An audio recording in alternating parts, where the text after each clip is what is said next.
Okay then gang, so far we've seen how to map through our list up here, and then for each quote what we're doing is calling the quote template function over here, and we're returning a card widget, so that for each quote up here we're outputting a card widget to the screen, and that's fine. But there is a better way to do this, which doesn't include creating this function over here, and it also helps to modularize our code too.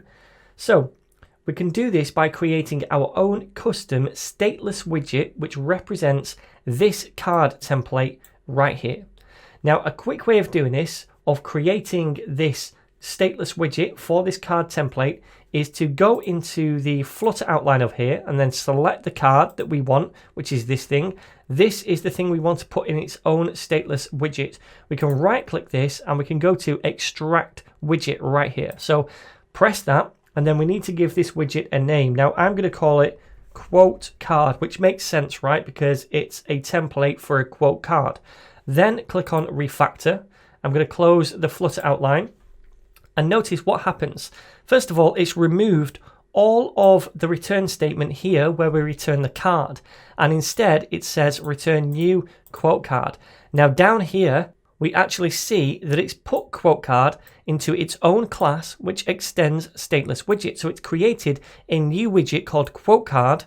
And then down here, we have a build method, which returns the same card template. So basically it's taken that template and it's put it in its own widget. So if ever we wanted to use this template in the future, we could just use an instance of this quote card class. Now we also see this constructor right here with the super. We don't need all of this stuff for now, and that's kind of beyond the scope of this tutorial, so I'm going to delete this. But we do have a problem. Inside this thing over here, we're trying to output the quote text and also the quote author. Now inside this stateless widget, we don't actually know what the quote is. When we up here create a new instance of the quote card, then we're not passing any data into that. We're taking a quote into this function, quote template, but we're not passing any data into the quote card. No kind of parameters. So what I'm going to do is actually pass that through into the quote card class. And then down here, we can accept that into a constructor. So first of all, I'm going to create a variable called quote, which is going to be a quote object. So I'm going to say quote and then quote. So now we're going to have this local quote variable inside this stateless widget. And I want to accept that in when we instantiate a class. Now we're passing it in here, but we're not passing it in as a named parameter. So I'll do that now. So I'll say the quote property is going to be the quote right here. And then down here, we'll do our constructor. So quote, and then we're using named parameters. So I can just use curly braces and then say this dot quote. So whatever we pass in is going to be assigned now to this value. Now at the minute we're getting some squiggly lines over here, and that's because we're using a stateless widget at the minute, but we're trying to use data inside that stateless widget. Now we can use data inside a stateless widget, but it's not allowed to change over time.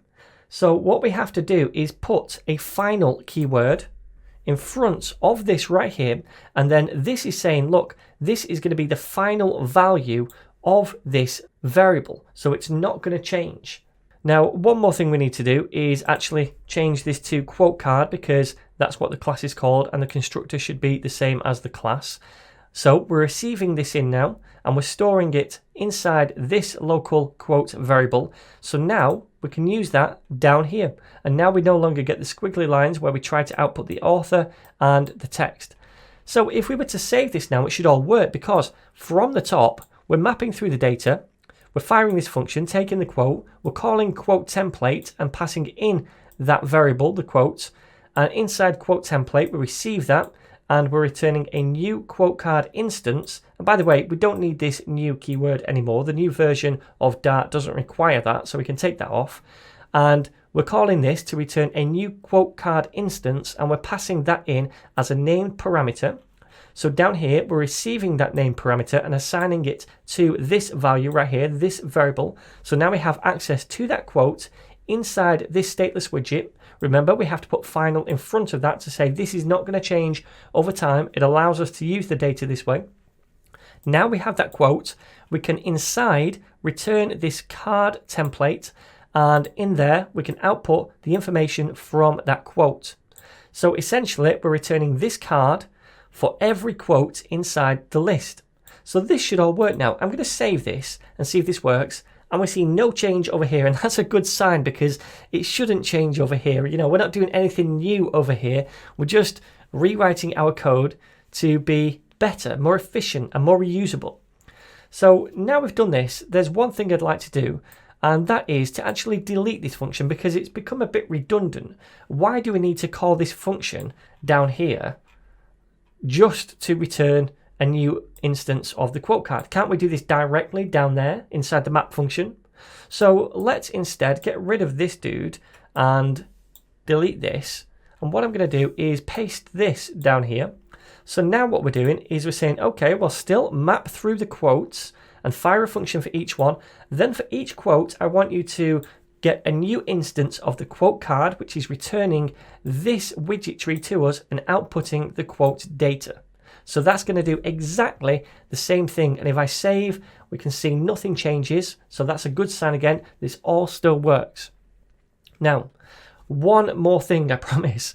Because we've externalized all of this template into its own quote card class, we've made this a bit more modular and reusable, right? So we might want to use this in a different file later on.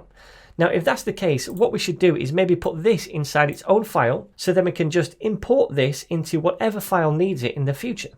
So let's do that. Let me now just highlight all of this class and cut it, and we'll go to our project files over here. And what I'm going to do is right click and go to new, and then we'll choose a new Dart file down here.